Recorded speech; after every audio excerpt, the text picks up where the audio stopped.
battez pas pour l'esclavage, mais pour la liberté. Vous, le peuple qui avez le pouvoir de créer les machines, le pouvoir de créer le bonheur. Vous, le peuple, en avez le pouvoir de rendre la vie belle et libre, le pouvoir de faire de cette vie une merveilleuse aventure. Alors au nom même de la démocratie, utilisons ce pouvoir. Il faut tous nous unir. Il faut nous battre pour un monde nouveau, décent et humain, qui donnera à chacun l'occasion de travailler, qui apportera un avenir à la jeunesse et à la vieillesse la sécurité. Ces bruits vous ont promis toutes ces choses pour que vous leur donniez le pouvoir. Ils mentaient, ils n'ont pas tenu leurs merveilleuses promesses. Jamais ils ne le feront. Les dictateurs s'affranchissent en prenant le pouvoir, mais ils font un esclave du peuple. Notre monde est rempli de normes à la con.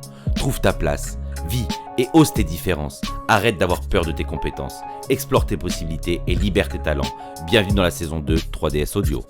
Il faut nous battre pour libérer le monde, pour renverser les frontières et les barrières raciales, pour en finir avec l'avidité, avec la haine et l'intolérance.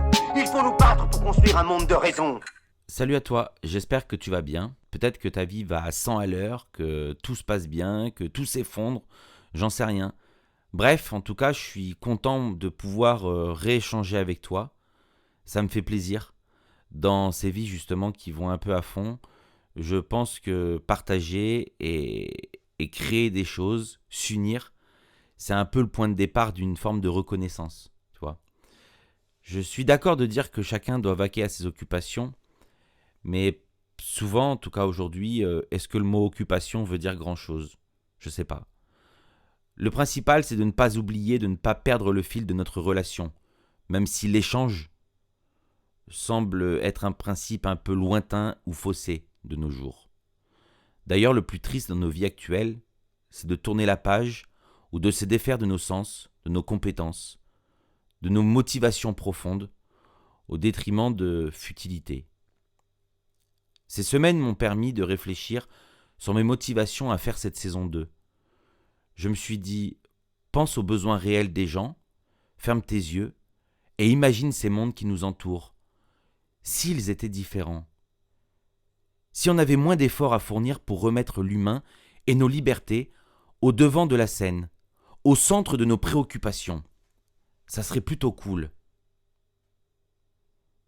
Évidemment, ma réponse est oui tout de suite, j'ai envie de le faire. Mais comment ? C'est là le problème, comment ? Ma deuxième réponse dirait instinctivement, c'est possible. Oui, c'est possible. En apportant des solutions bénéfiques, en s'adaptant aux vies, aux personnes et en créant des stratégies sur les bases de nos différences. Il faut croire en chacun et reconnaître en l'autre la possibilité de nous aider à devenir meilleurs, sans jugement, sans rancœur, sans critique destructrice. Nous devons nous tirer vers le haut pour grandir tous ensemble et aider un avenir plus joyeux. Voilà la piste que nous allons tenter ensemble de développer avec simplicité au travers de cette saison 2. Je sais bien que les choses n'arrivent pas forcément comme ça, mais l'évolution peut être positive. Elle est possible et je sais que l'union de nos différences peut être un levier très puissant. Nous devons y croire et faire barrage au soi-disant pouvoir monarchique, tyrannique, au pouvoir même démocratique, intellectuel, physique qui nous oppresse. Nous espérons trop dans le discours, dans les regards des autres. Nous préférons vivre en plaisant qu'en vivant pleinement de nos atouts. Nous avons peur, peur d'apprendre, peur de savoir, peur de nous enrichir. Nous avons peur que l'autre nous enseigne. Nous avons peur des explications, presque peur de l'échec, comme peur d'une réussite. Alors aujourd'hui, plus qu'hier, l'apprentissage est normé. Il est un parcours du combattant souvent inachevé, car nous avons hâte de reconnaissance. Nous voulons plaire rapidement, même si ce monde dans lequel nous tentons de prendre une place nous asphyxie. Il nous rabaisse et nous contraint à faire des choix qui ne sont pas de notre volonté. Nous suivons car nous avons appris à suivre. Nous sommes détournés de nos objectifs par l'instrumentalisation faite par certaines personnes, certains groupes, qui tentent et qui réussissent à s'enrichir de notre mal-être. Nos vies prennent un sens dans la médiocrité et non dans l'épanouissement. Changeons les idées reçues, bouleversons nos modes et nos pensées pour espérer des emplois plus libres, plus pérennes et plus dignes pour des vies moins anxiogènes. Alors, commencer par la reconnaissance dans ce podcast, c'est un peu comme commencer un repas par le dessert. D'ailleurs, pourquoi pas? Ça peut être cool. Ceux qui préfèrent le sucré se privent au détriment d'une logique illogique, mais où l'ordre établi a pris le pas sur notre volonté, pourtant privée. Ce n'est pas parce que l'idée générale dit non qu'elle est plus vraie que l'idée minoritaire qui dit oui, et vice-versa. Ainsi, la reconnaissance, c'est peut-être le plaisir de chacun dans une forme de liberté qui n'empêche pas l'autre de vivre et de faire en fonction des siennes, et surtout de ses différences. Il y a beaucoup de formes de propre reconnaissance. Tous les jours, il y en a. Tous les jours, il en existe des nouvelles. Il faut apprendre à croire en soi et se dire que l'on a la possibilité d'éduquer nos enfants, nos vies, et devenir meilleurs, à être ce que l'on veut. Il suffit de le vouloir. Oui, c'est dur. Oui, ce n'est pas facile. Mais quel est l'enjeu de cette rigueur? Voilà la véritable question. Pourquoi agir ainsi? Tu comprends? Le fait de se demander, c'est déjà une piste de réflexion. Et d'ailleurs, est-ce que le vouloir est suffisant? Est-ce que le faire sera également suffisant? Ça ne suffit pas. Il faut être ferme et exigeant avec soi-même. Il ne faut pas laisser les autres rentrer dans ton cerveau, ni prendre les commandes de ta vie. Tu dois être l'acteur principal, celui qui sait, celui qui défend ses motivations, en s'aidant des personnes qui souhaitent le tirer vers le haut, en usant du sens humain et du sens sincère. Il faut arrêter ces raisonnements scientifiques qui tentent de démontrer, de prouver pourquoi la différence est comme ci ou pourquoi la différence est comme ça. Les maladies, les handicaps n'existent nulle part ailleurs. Elles peuvent être des forces. La différence est souvent vue comme une peur ou comme une faiblesse. Or, elle est un atout puissant dont on ne se sert que très peu. À force de démontrer, on puise dans les ressources même qui obstruent le bon sens. Il ne faut pas attendre de reconnaissance de l'autre. C'est destructeur. Si ce n'est sur un court instant où l'espoir donne à nos égos un sentiment de toute puissance. La reconnaissance, c'est une forme de respect qui comprend que dans les différences, si distantes puissent-elles être, il faut reconnaître en chacun une façon de pouvoir apprendre et de s'améliorer. Ainsi, j'ai eu l'envie de te parler de ce nom puissant à l'âme féminine, détourné de son véritable sens pour en faire une arme de propagande massive, qui déclenche beaucoup de paramètres, aujourd'hui encore. L'émotion qu'elle dégage est liée à l'envie que nous avons de participer à notre propre vie, ou de dépendre du regard des autres et de leurs opinions en les laissant nous diriger.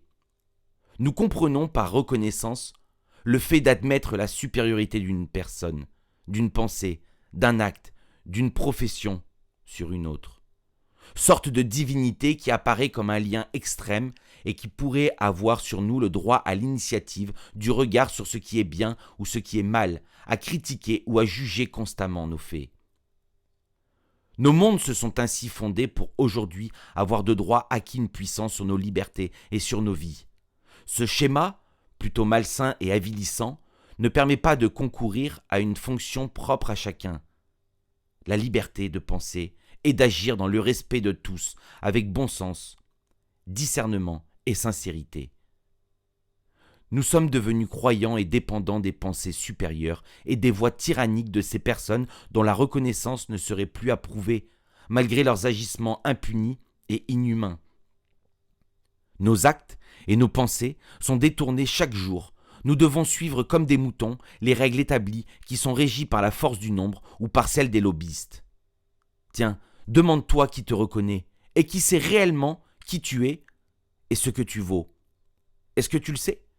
Peut-être que depuis que tu es en âge de parler, eh bien ton entourage a évolué au fur et à mesure de ta vie, t'a quitté, s'est éloigné. Alors il paraît que c'est normal et que pour conclure avec une belle pirouette, devenue presque banale, on répond « C'est la vie. Nos chemins se croisent, puis se séparent.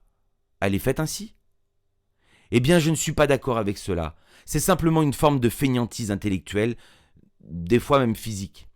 En effet, il ne faut pas confondre reconnaissance et reconnaissance.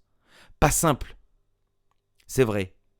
Mais il y a la reconnaissance personnelle et la reconnaissance impersonnelle. Je te laisse réfléchir, après on peut échanger là-dessus sans souci. Mais il faut comprendre que de la même manière que tu reconnais une chose qui te paraît étrange, essaie de te dire « c'est logique, à moi de faire un effort de compréhension pour libérer mon cerveau de tout ce qu'on m'a obligé d'apprendre et de suivre comme règle inutile. » Sois patient et trouve des chemins qui te permettront de comprendre que reconnaître, c'est déjà te connaître, ainsi savoir ce que tu veux réellement. Oui, la donne a évolué pour toi tellement tu as été chamboulé, pris en étau, depuis ta plus tendre enfance. Il n'y a pas de faute, pas de fautif, juste une reconnaissance des systèmes qui nous entourent et qui ne nous permettent pas de vivre libre, comme nous aimerions l'être. Puis, l'argent te tracasse. Les mouvements de ta vie font que tu n'oses plus, tu te ronges, tu te renfermes et tu deviens petit à petit une autre personne. Alors comment te reconnaître ? La peur des regards, des jugements, la peur d'être capable, d'avoir la meilleure note, la peur d'être critiqué, de ressembler. Nous sommes tous confrontés à cet ego personnel qui nous empêche d'être nous-mêmes. Voilà la véritable reconnaissance, celle de savoir vraiment ce que tu veux et comment devenir meilleur. C'est un peu un sujet très vaste, car nous avons de multiples reconnaissances. Celle de l'autre, celle des croyances, celle des forces, celle qui nous dit tais-toi et subis, celle qui nous dit tu es obligé. Bref, tu l'as compris, un vaste monde qui ne surprend plus, mais qui nous détruit pour lui ressembler et pour le servir. Je te propose de changer la règle et de devenir pour toi la personne reconnue. La personne qui veut apprendre, celle qui veut comprendre, qui veut avec patience et endurance gravir les étapes pour atteindre les sommets de sa propre vie. Entoure-toi de personnes fiables et qui te veulent du bien, sans te tromper. C'est souvent là le plus dur. Il n'y a pas de bonne ou de mauvaise famille, il n'y a pas de bonne ou de mauvaise amitié, de bon ou de mauvais travail. Il n'y a que des situations, des instants, des actions, des pensées, des temps que l'on crée pour reconnaître, pour plaire ou pour dépendre. Ainsi, nous ne pouvons pas nous améliorer, nous sommes sous l'emprise des regards et des jugements impersonnels. Ou comme le dessert ou le plat, la loi du nombre, de l'histoire, de la fin, du principe fera l'ordre, la règle et la sentence. Laisse tes croyances, nourris-toi de la vie et de ta vie, ose. Et si tu es parent, laisse oser, accepte, aide, épaule, protège, sans restreindre. Arrêtons de guider faussement des vies et laissons chacun vivre ses vies. Car oui, tu en as plusieurs et tu peux les exercer comme bon te semble. Même si on t'oblige à croire depuis ton plus jeune âge en un modèle, car il te faut payer. Il te suffit d'oser et de reconnaître que toi seul as les clés de ton destin. Notre monde est en train de changer de face depuis des années. Nous tirons sur la corde. Nous devons nous réinventer. Ou tout simplement prendre conscience que la reconnaissance de nos vies passera par l'amélioration de notre reconnaissance personnelle.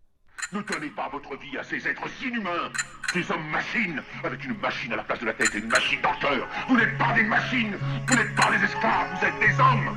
Des hommes avec tout l'amour du monde dans le cœur. Vous n'avez pas de haine, sinon pour ce qui est inhumain.